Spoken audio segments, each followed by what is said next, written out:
Depuis décembre 1999, la Côte d'Ivoire vit une situation de crise. Les accords de paix de Ouagadougou, signés en mars 2007 par les principaux protagonistes du conflit, ont ouvert des perspectives nouvelles dans la sortie de crise. Mais en 10 ans, la crise a entravé le fonctionnement des services sociaux de base et détérioré fortement le niveau de vie des populations. Pour soutenir les efforts de sortie de crise du gouvernement ivoirien, la Banque mondiale a accordé un don de 60 milliards pour le financement du projet d'assistance post-conflit, communément appelé PAPC.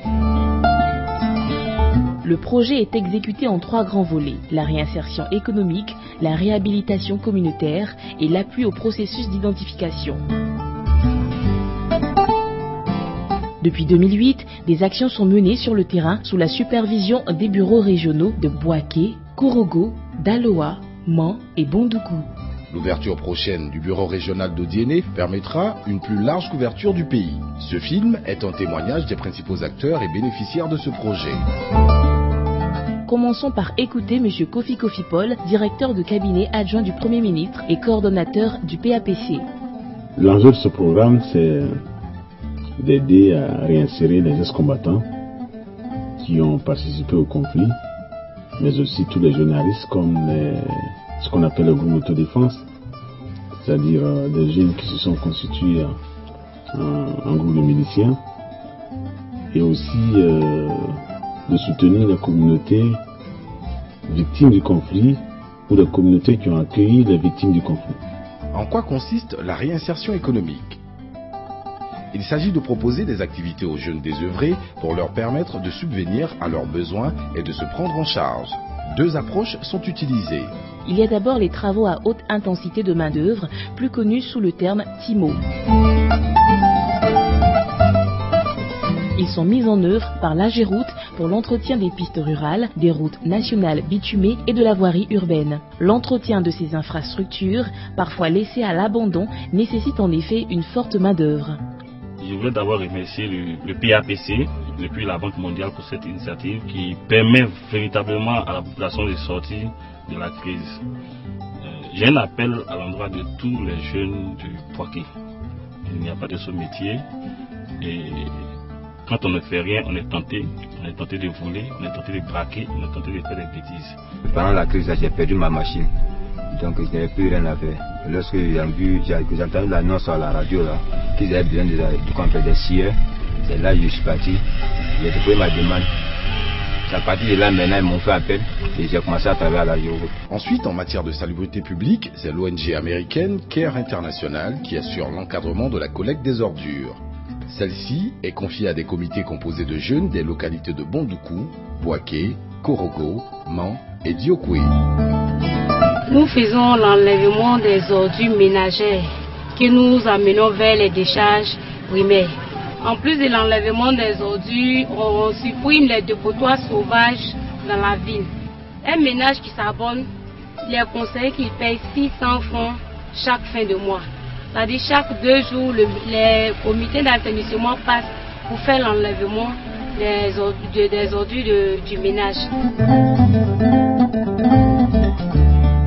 À travers cette activité aujourd'hui, nous arrivons à réinsérer 360 personnes. Et vous savez ce que c'est que 360 chefs de ménage, combien de personnes qui bénéficient indirectement de cette action. Et nous arrivons à assainir la ville de Korogo. C'est vrai que ces centres de groupage ne sont pas vidés, mais nous sommes en train de résoudre ce problème. Mais vous provenez dans la ville, vous trouvez qu'aujourd'hui, on peut dire que la population de Korogo vit dans un cadre sain. Nous sommes vraiment satisfaits de cela. Et cette action est faite à travers le financement du PAPC, aussi par l'implication des leaders communautaires, des chefs de famille, des chefs religieux, des chefs de quartier qui ont accepté de nous aider, de mettre des personnes à notre disposition, qui nous aident à sensibiliser les populations qui sont souvent récalcitrantes à accepter notre règle d'assainissement. Le deuxième aspect de la réinsertion économique concerne la formation et l'installation des bénéficiaires. Ce programme est conduit par le Programme national de réinsertion et de réhabilitation communautaire, ou PNRRC, et le Programme du service civique national, ou PSCN, avec l'assistance technique de la GTZ-IS. Les formations durent 1 ou 2 mois selon le domaine choisi. En milieu rural par exemple, différentes spécialisations agricoles sont proposées. Écoutons quelques bénéficiaires.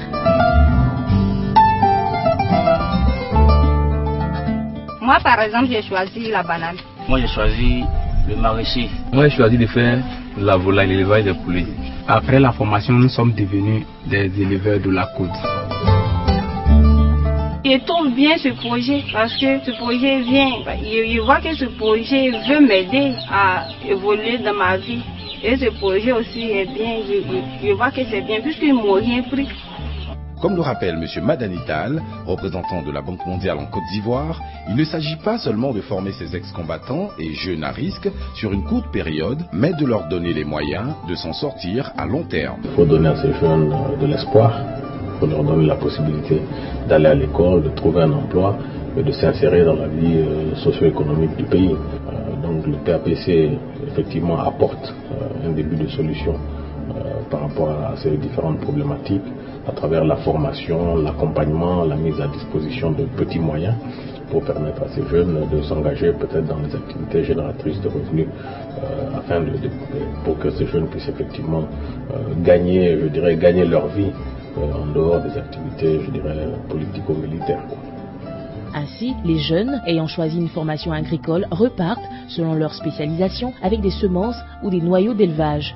Vraiment, je remercie beaucoup le projet. Vraiment, puisque là, je n'ai pas débouché 5 francs pour partir là-bas. Et là encore, j'ai eu les bêtes qui peuvent encore me payer encore chaque fin de mois. Bon, vraiment, je ne regrette rien. Je dis beaucoup merci à la GTZ. Ceux qui ont choisi de s'orienter vers les métiers de service reçoivent, après la formation, un kit pratique pour démarrer dans la vie professionnelle. Moi, je suis élève en coiffure esthétique. Avant, je ne faisais rien. J'ai appris beaucoup de choses. Donc, quand j'ai fini, je vais automatiquement les mettre en pratique en ouvrant mon salon, puisque ici, on me permet d'avoir un matériel qui me permet d'ouvrir mon salon. Donc, quand je finis, directement, je m'installe. Je pourrais mettre en pratique ce que j'ai appris. Je compte continuer ma formation, puisque je ne suis pas trop sûr que peut-être dans les 4 mois qu'on nous a donné, ça sera suffisant pour pouvoir exercer le métier. Après ça, je pense que je vais essayer de continuer ça, puisque on dit à la sortie d'ici on nous offre des kits. Je pense qu'avec ça nous pouvons évoluer un peu. Un métier, ça on peut dire ça nourrit son homme. Ces formations s'adressent uniquement à des volontaires. Elles sont sanctionnées par un diplôme décerné au cours d'une cérémonie officielle.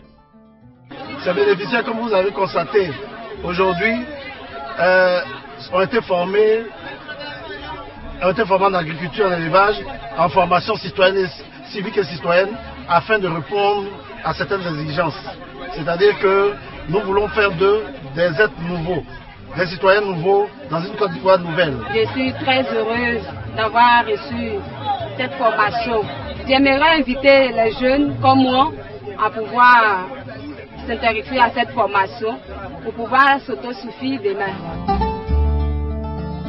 À terme, 24 000 ex-combattants, jeunes à risque et personnes associées au conflit devraient bénéficier des programmes du PAPC. Au 1er juillet 2010, plus de 11 000 personnes sont déjà en activité, soit plus de 46%.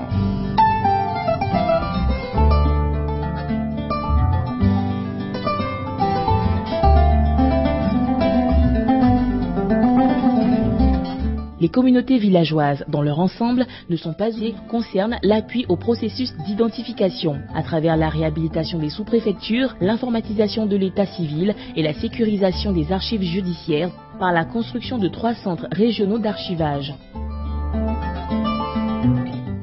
La modernisation de l'état civil, en fait, j'entends par là la sécurisation de l'état civil, qui permettra peut-être à nos requérants d'être abrités de toute destruction de l'état civil.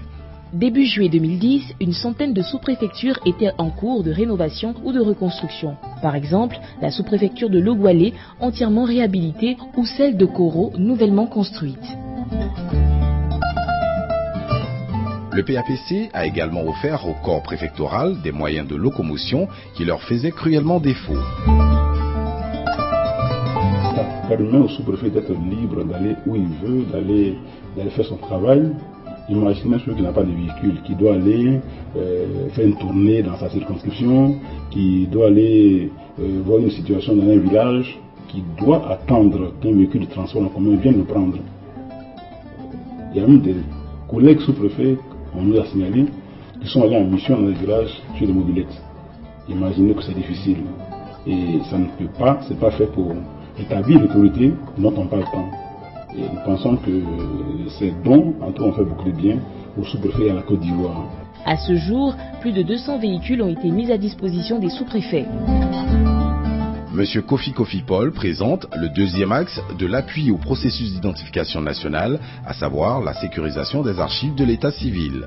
Alors sur le volet de l'état civil, il faut noter que en plus donc de la réhabilitation des sous-préfectures et l'acquisition des véhicules pour les sous-préfets, nous avons entrepris de réhabiliter la Bibliothèque nationale, mais en partie pour servir de façon provisoire à la consolidation des archives nationales, donc en matière d'état civil essentiellement.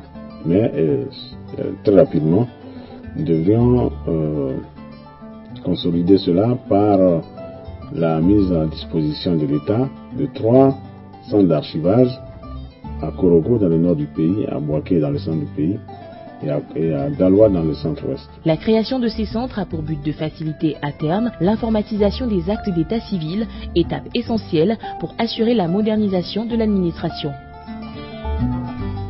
On ne peut pas concevoir l'état civil modernisé sans son informatisation. Et cela permettra à terme de juger toutes les fraudes sur l'état civil. Et le projet MSI entrevoit à terme de créer ce qu'on appelle un centre de national d'état civil, qui permettra à tous les Ivoiriens, à tous ceux de Côte d'Ivoire, d'établir son essai de naissance à partir d'Abidjan, s'il est né à Korogo, d'Abidjan, même s'il est né à Bouaké. Et donc l'informatisation est un volet important de ce projet-là et qui va commencer cette année. Donc quand si vous êtes né par exemple à Bouaké, vous n'avez plus besoin d'aller à Bouaké pour avoir un essai de votre état civil. À partir d'Abidjan, par le centre de votre état civil, déjà vous pouvez avoir votre extrait. Moi je suis né à Divo. Depuis Abidjan, je peux avoir mon extrait sans aller à Divo. C'est ça qui est important. Et puis je pense que ça va réduire de façon considérable la fraude sur l'état civil. Au total, sur 24 000 personnes concernées par la réinsertion économique, 11 000 sont effectivement réinsérées. Plus de 700 communautés réhabilitées bénéficient des projets communautaires et 3 centres d'archivage vont être prochainement construits. 93 sous-préfectures sont en cours de réhabilitation ou en construction. Le bilan du PAPC est donc des plus prometteurs. En l'espace de 2 ans, il aura réussi à mettre en œuvre des activités qui ont changé et vont encore changer la vie de milliers de personnes. Je tiens à remercier tous ceux qui ont financé ce projet. Nous disons vraiment merci pour tout ce qu'ils ont fait pour nous, parce qu'ils sont venus vraiment en aide aux citoyens de la Côte d'Ivoire, parce qu'ils sont un peu partout.